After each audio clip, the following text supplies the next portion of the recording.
Thank you very much for those warm words. Thank you for turning out in such numbers. It's lovely to see such a crowd in such a wonderful setting. One of the lovely things I love about Sydney is how it continually reveals itself to you. I had no idea the auditorium even existed, so it's wonderful to be here tonight. I also want to begin by acknowledging the traditional custodians of the land and to express gratitude for the wisdom and knowledge that has been passed down over the generations for 65,000 years. I also want to acknowledge the presence of Sam Mostyn.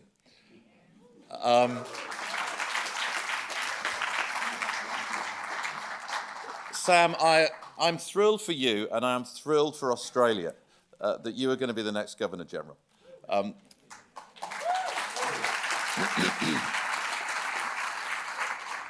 As a Brit, I confess, the institution feels a little bit anachronistic and weird, but I cannot think of anybody who is better equipped to make it unweird and modern. So good luck as you take up your new role. I also want to acknowledge Brian Johns. Alas, we never met, which is a great shame because I sense that we shared the same journalistic DNA.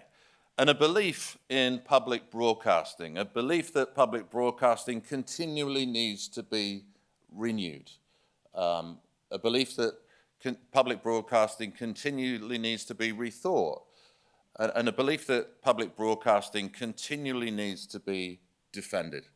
I see in Brian a kindred spirit, somebody who loved newspapers, somebody who loved broadcasting, somebody who loved books. It's great that this lecture honours his memory.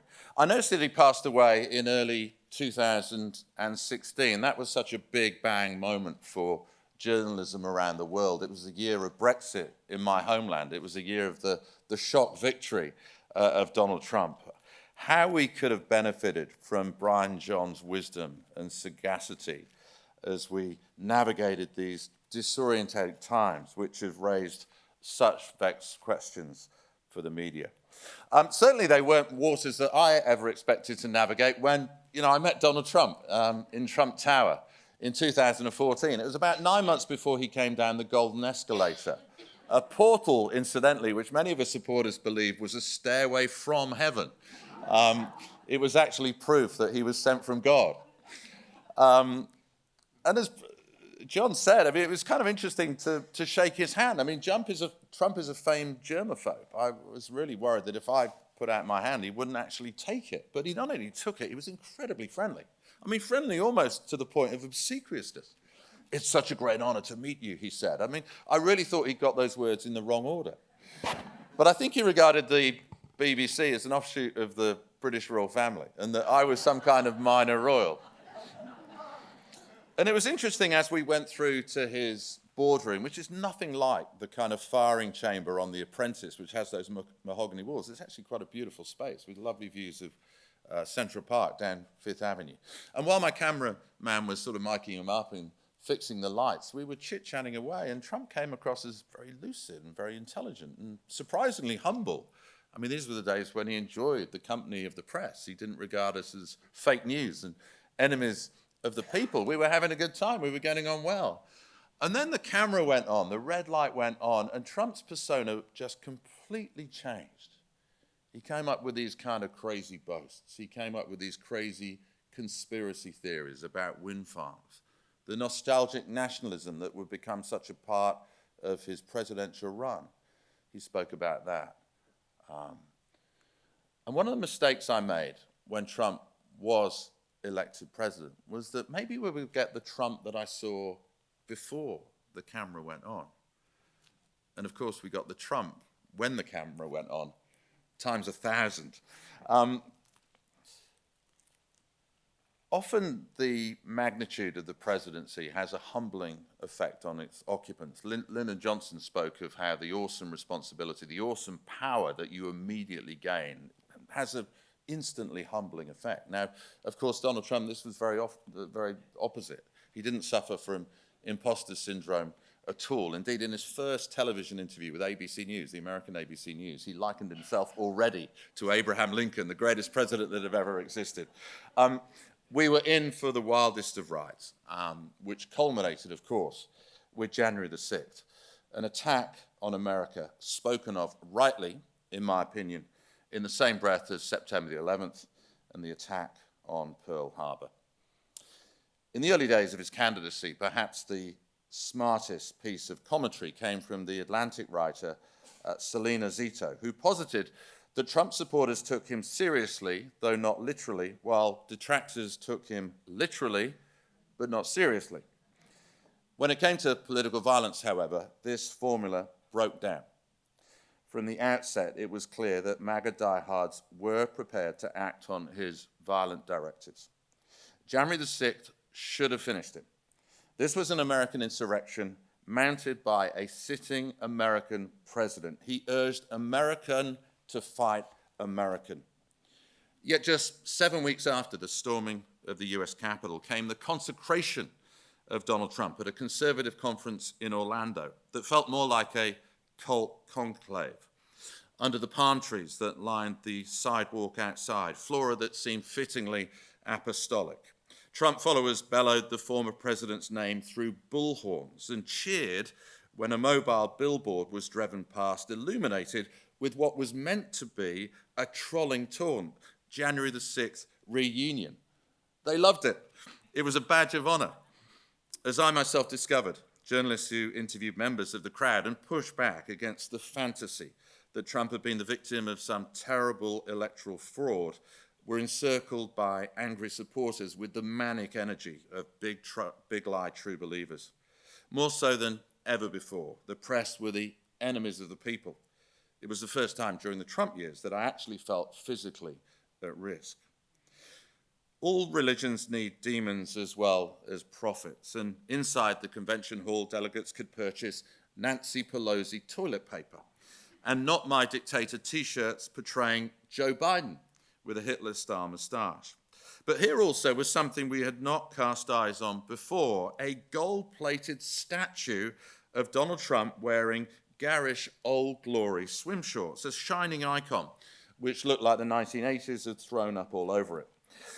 Delegates queued up to have their photos taken alongside, like giggling nuns posing next to the Pope.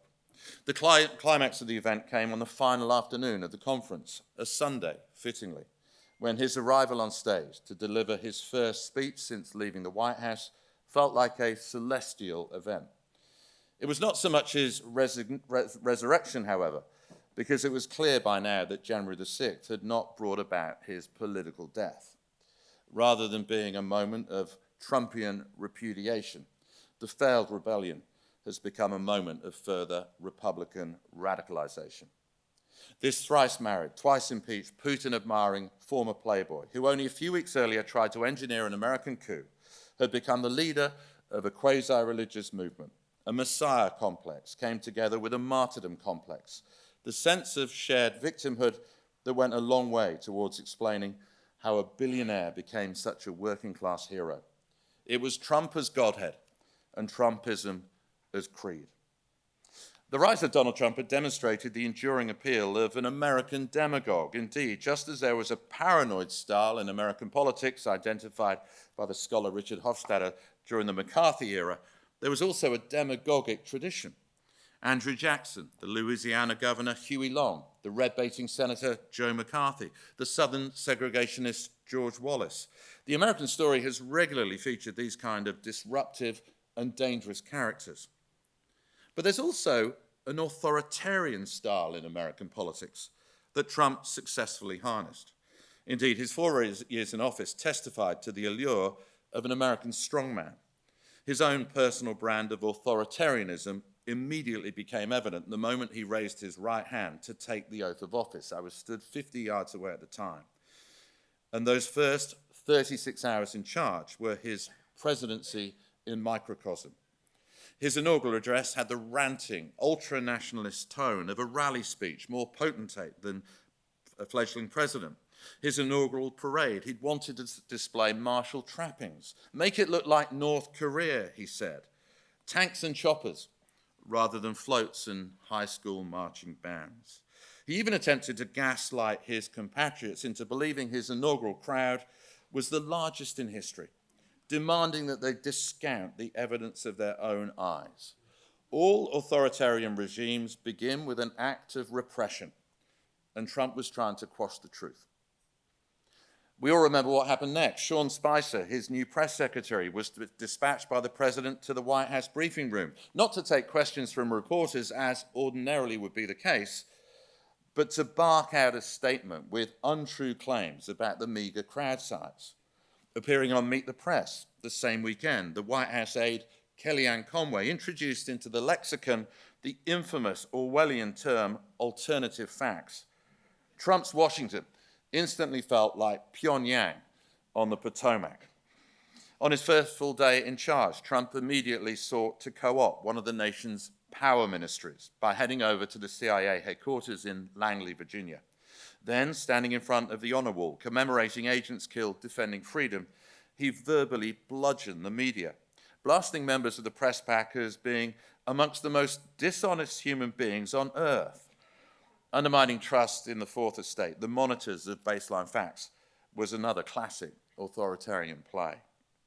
More worrying, but less prominently reported than his crowd-sized deception, was his empty claim that up to 5 million votes had been cast illegally for Hillary Clinton in the 2016 election, which explained why she'd outpolled him by 3 million votes.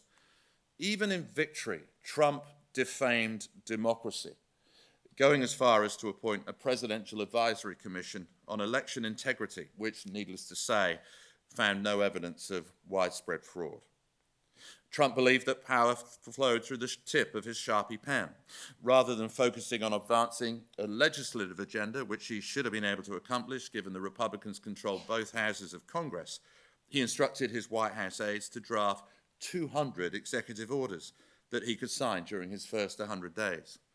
When the courts blocked one of his first executive orders, the Muslim travel ban, he harangued the federal judges who thwarted him, an unprecedented attack on the judiciary. From continuing to hold campaign-style rallies throughout his presidency, which no incumbent had done before, to using his Twitter feed not just as a propaganda tool, but as an instrument to project his omnipresence, Trump continued in this authoritarian vein. New federal buildings should be designed in the classical style, the architectural aesthetic of authoritarians. On July the 4th, in 2019, he orchestrated a salute to America military tattoo on the steps of the Lincoln Memorial. The show of a lifetime, he called it, featuring tanks, armored personnel carriers, and a flypast, including a B-2 stealth bomber and even one of the jumbo jets used as Air Force One. Trump tried to create a continuous sense of crisis, whether it came in the form of the invasion of immigrants crossing the southern border, disturbances in Portland, Oregon, or gang-related murders in Chicago. The irony of Trump's crisis peddling was that when the country was confronted by a truly national emergency, COVID, he did his damnedest to play it down. His behavior after succumbing to the virus became even more imperious. First, he insisted on being paraded in a presidential drive-past before supporters gathered outside the hospital. Then he choreographed a triumphant return to the White House, in which he came across as an American Il Duce, right down to the balcony scene at the end. This primetime spectacular looked more like bad comic opera, the apotheosis of his hypermasculine style. In private, Trump could be even more extreme than he was on Twitter. To deter immigrants from crossing the Mexican border, he suggested building an alligator moat stocked with venomous snakes, and that migrants could be shot in the legs to hamper their advance. Journalists, he said, should not merely be imprisoned, but eliminated. These people should be executed, he said. They are scumbags. When protesters gathered outside the White House at the height of the George Floyd protests, he asked his then Defense Secretary, Mark Esper, "Can't you just shoot them? Just shoot them in the legs or something?" Little of this should have come as a surprise, since one of the most blatant manifestations of his autocratic leanings was his unconcealed adulation of despots. The Philippine presidents, Rodrigo Duterte, the Saudi prince, Mohammed bin Salman, Kim Jong-un, and his friend and hero, Vladimir Putin. I was traveling with Trump in 2019 when he invited the despot he once ridiculed as Little Rocket Man to join him in the demilitarized zone that separated the two countries. A meeting teed up by a presidential tweet which gave it the feel of online dating. The impromptu summit also had the chemistry of a romantic reunion, no matter that the dictator's crimes included murder, enslavement, rape, torture, forced abortions, knowingly causing mass starvation, and carrying out executions with anti-aircraft guns and flamethrowers. In their aptly timed book, How Democracies Die, the Harvard academics Stephen Levitsky and Daniel Ziblatt developed 4 behavioral warning signs to help identify an authoritarian. First, when a politician rejects the democratic rules of the game. Second, when he denies the legitimacy of opponents. Third, when he tolerates or encourages violence. And fourth, when he indicates a willingness to curtail the civil liberties of opponents, including the media. Prior to 2016, Nixon was the only modern president to meet any of those criteria. Within his first 100 days, Trump had ticked off all 4. So if the evidence of Trump's authoritarianism was so overwhelming, why did we in the media not do more to call it out? Admittedly, it's a scratch I keep on itching. A problem for news organizations was that we were covering an abnormal presidency while trying to abide ourselves by normal rules of journalistic engagement. Likening a sitting president to a pre-war European dictator violated our behavioral norms. It crossed a line. Trump's attacks on the media, moreover, made impartiality even more of an imperative. He thrived when we became oppositional and adversarial. Nor did we want to follow him into the gutter, which is precisely where he wanted us to descend. The problem was that in trying to remain normal ourselves, we normalized him. Though we regularly use language such as jaw-dropping, unprecedented, unorthodox, mainstream correspondents were reluctant to reach for stronger speech, such as fascist or its diluted but still strong derivative, fascistic. Many of us were squeamish even about using the word lie to describe his thousands of falsehoods, because it implied we could read his mind and be certain of intent. Similarly, we were hesitant about labeling him racist, despite decades of incriminating evidence. Though frequently we reported on his admiration for authoritarians, we were not ready to lump Trump fully in with them. Institutional timidity also kicked in. The BBC Complaints Unit, a body independent of its news division, found against me when I described the 10 out of 10 score that Trump awarded himself for the handling of COVID as being amongst his ridiculous boasts. However, to say it wasn't ridiculous was ridiculous. The Complaints Unit also ruled that I'd overstepped the mark in speaking of Trump's narcissistic hunger for adoration and mind-bending truth-twisting. But again, both were incontrovertible. Additionally, it found that I'd broken the BBC's impartiality rules because my coverage of Trump, in the words of the ruling, was not offset by the limited and relatively restrained criticism of the Democrats, Joe Biden, and Congress. But this was false equivalence gone mad. Both siderism taken to the point of absurdity. In order to speak of Trump's ridiculous boast, was I really expected now to concoct equally ridiculous boasts from Biden and to cite evidence that did not exist? Evidently, our definition of impartiality has become so warped that we could no longer draw attention to Trump's flaws without suggesting a parity of wrongdoing with Joe Biden. Fearful of being seen as elitist and anti-populist, especially in the aftermath of Brexit, even as august an organisation as the BBC was sometimes hesitant about telling the full truth. This I say out of a sense of dismay rather than bitterness. I'm reluctant to levy criticism against an organisation I love. It's also worth pointing out again that I was up against the BBC Complaints Unit. The BBC News Division backed me to the hilt. But the effect of all this was to report Trump as a rogue president rather than an aspiring autocrat or, as he later became, a fully fledged authoritarian. The effect of these kind of rulings was to impose a kind of self-censorship. Another analytical shortcoming of the media as a whole was our failure to properly excavate the past. All too often, we recycled the lazy cliche that Donald Trump was a president like no other. All too often, we disregarded or failed to explore the history that contradicted that storyline. Trump is not such an outlier as is ordinarily supposed. President Andrew Jackson, who served between 1829 and 1837, is the most obvious example. Dubbed King Andrew I, this brutal former general rode roughshod over Congress and has been likened by historians to an American Caesar. Donald Trump regards him as his presidential soulmate. His portrait hung in the Oval Office during his presidency. John Adams, the second president, tried to ban the opposition. Thomas Jefferson also subverted the spirit and letter of the Constitution. The boldest move of his presidency was also the most legally dubious, the Louisiana Purchase, which almost doubled the size of America. It was not just a land grab, but a power grab. In the early 20th century, Woodrow Wilson, a supposed paragon of progressive virtue, bordered on the despotic when faced with the twin threats of Imperial Germany and the Bolshevik Revolution. Even the saintly Abraham Lincoln was prepared to break the Constitution in order to save the Union. As the Civil War raged, Honest Abe ripped up the First Amendment by censoring the press and arbitrarily imprisoning thousands of political opponents, some merely for singing Confederate songs. Yet for all these transgressions, he resides still on his historical throne of grace. Back in the 1930s, when totalitarianism was rampant in Europe, Franklin Delano Roosevelt was frequently assailed for being an American dictator and for violating the unwritten convention set by George Washington that presidents should serve no more than 2 terms.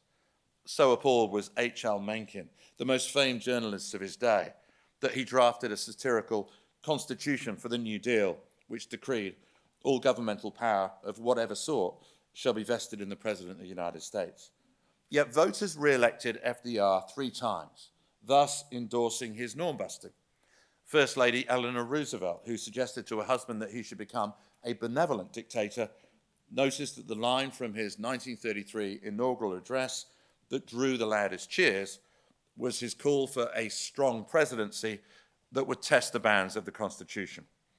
From George Washington onwards, there's always been an appetite for an American strongman, and journalists, in explaining the popularity of Trump, should not neglect that history. Our failure to properly look into the past exposed a large problem, a form of bias which was not liberal or conservative, but rather Whiggish. It borrowed from Thomas Macaulay's famous declaration that the history of England is emphatically the history of progress, something which came to be known as the Whig interpretation of history. It is what I call a better America bias, a presumption of progress predicated on the idea that US history is principally a parable of national self-improvement and advancement. Though as journalists we are prone to excessive negativity about the present, we are often guilty of excessive positivity about the past.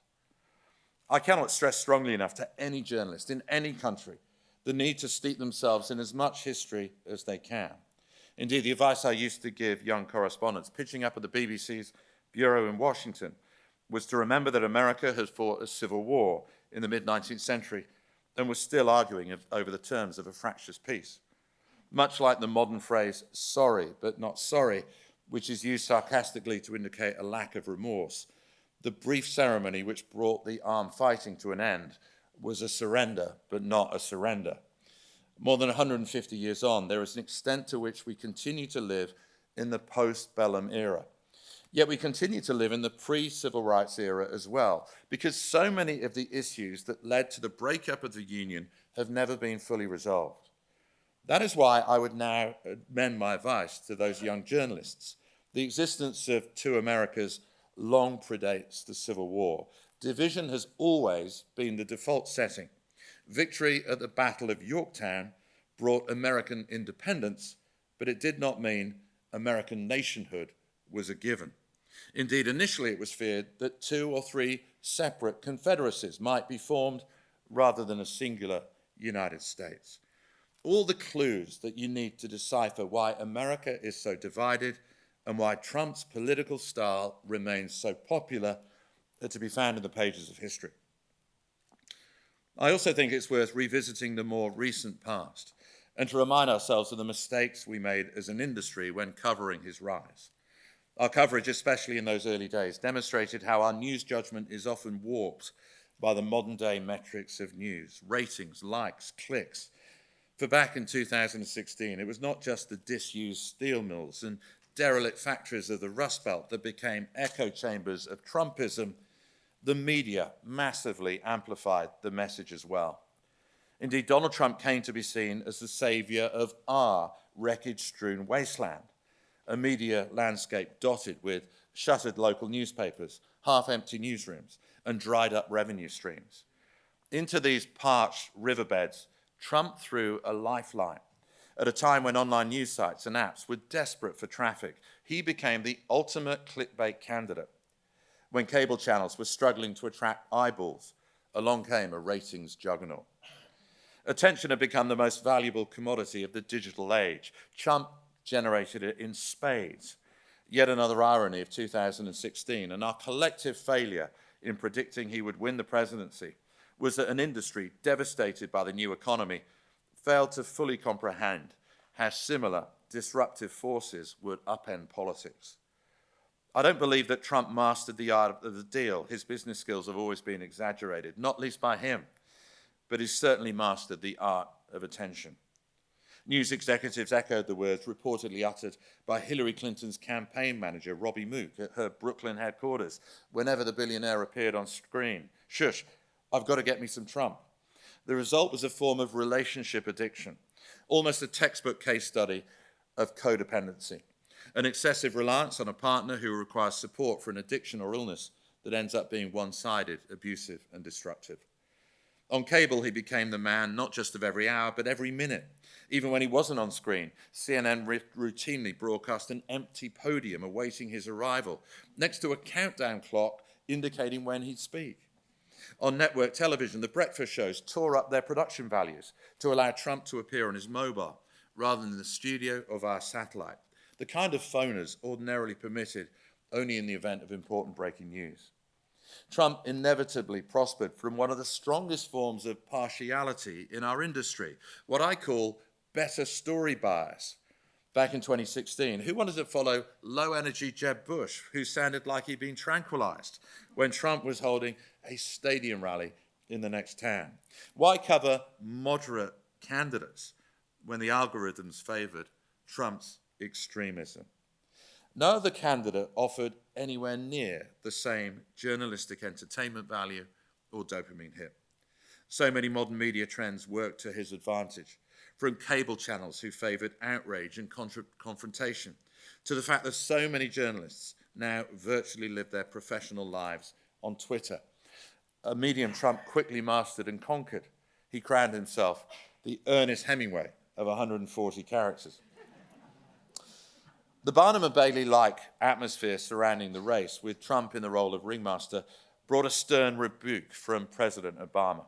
I just want to emphasize the degree to which we are in serious times, and this is a really serious job, he said, from the podium of the White House press room. This is not entertainment. This is not a reality show. This is a contest for the presidency of the United States.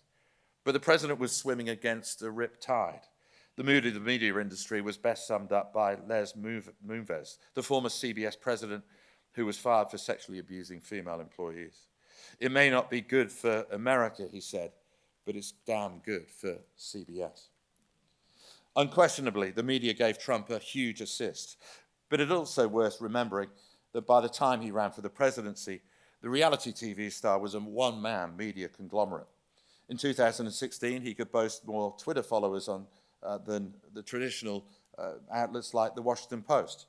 The traditional gatekeepers of the news were no longer significant because there were no longer any gates. Few understood this better than Donald Trump. He knew that the future in politics belonged to those who generated their own content. He was the new media. I realize that this all now sounds like old news, but I would argue that it's worth revisiting because we're already repeating the same mistakes again. In the three-ring circus that is modern-day American politics, Trump remains the ringmaster, the mesmerizing focus not just of the MAGA faithful, but the global media as well. His 4 separate arraignments in New York, Miami, Washington, and Atlanta became like a blockbuster summer franchise, with a new premiere seemingly every other week. The modern-day tools of news gathering mean that we can follow pretty much Trump's every move, as he journeys from the gates of Mar-a-Lago to whichever courthouse he happens to be appearing in that day. But just because we can cover that doesn't mean we should cover that. Yet for ratings-chasing TV executives, Trump is still a tangerine dream. For news websites, he's clickbait gold. For commentators like me, he remains the gift that never stops giving.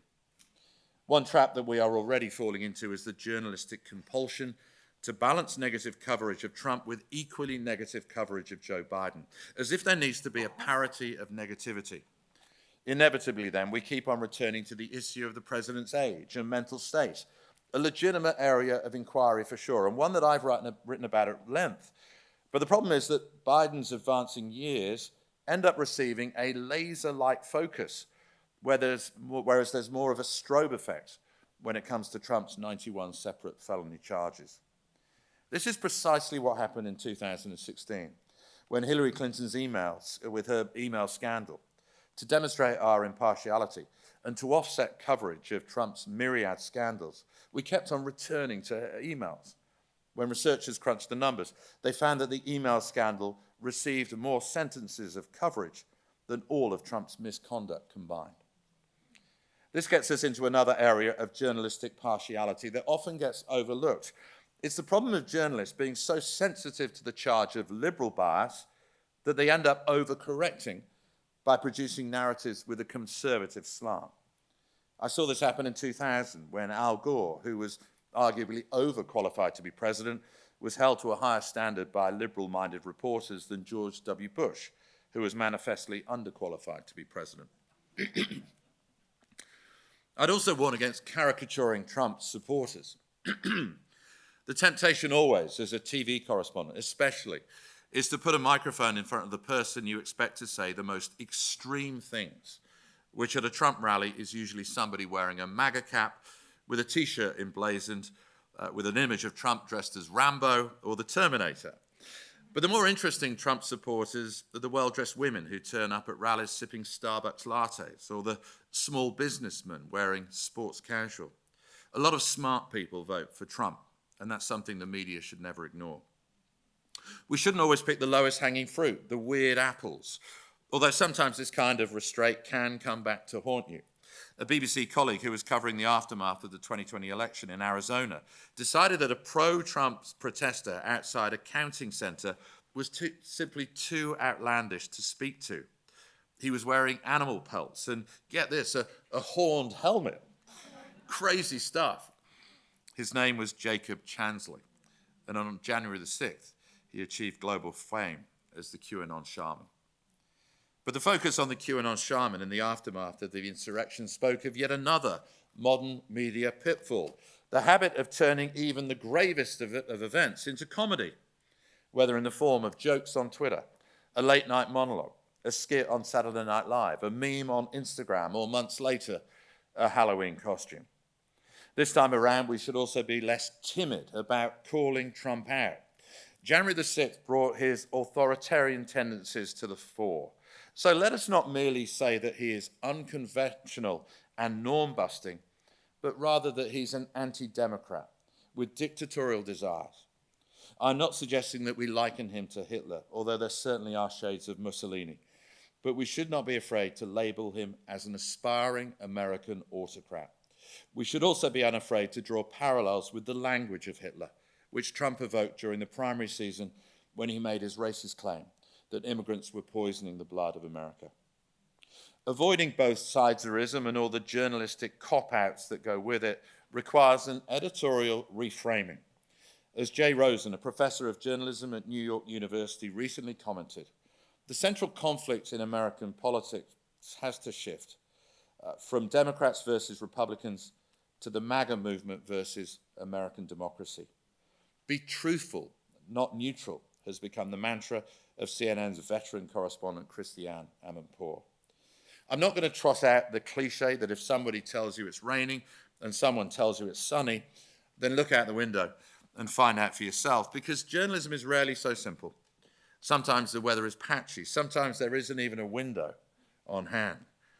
But I would implore journalists to go where the facts lead, without fear or favor. Covering Trump is not straightforward. As Ed Luce at the Financial Times recently put it, no matter what approach America's media takes to Trump, controversy is assured. Ignoring what he says is negligence. Running his speeches live is an in-kind subsidy. We need to be a lot more selective in what we cover, whether it's his cavalcades to the courthouse or his ranting stump speeches. We need to be equipped to fact-check him in real time, something which CNN, to its credit, has a dedicated correspondent to do. We also need to understand that facts, alas, do not always counter falsehoods. We're in the midst of an infodemic. Truth isn't always the antidote. So we should not just debunk the falsehoods that Trump utters, but pre-bunk them as well, to alert viewers ahead of time about some of the bogus talking points that he routinely uses, which have no basis in fact. We should not lose the capacity to be shocked by the shocking things he says. So frequently does Trump say outrageous things that they've almost ceased to have news value. But when a candidate trying to return to the most powerful job in the world says shocking things, they should always be front page news. Just as we should not succumb to Trump scandal fatigue, we should not succumb to Trump outrage fatigue. I'd also caution against what I call predictive bias. When a presenter or editor asks you to give your assessment of who is going to win an election, tell them you're a correspondent and not a clairvoyant. Making predictions, even off-air or not in print, impacts the journalistic mind. It makes you look for evidence which confirms your prediction and to downplay evidence which suggests a different outcome. Reporting on what happened is hard enough. The modern-day journalistic trend of predicting what will unfold in 6 months' time, which we sometimes wear as a badge of our expertise and insider knowledge, should be avoided.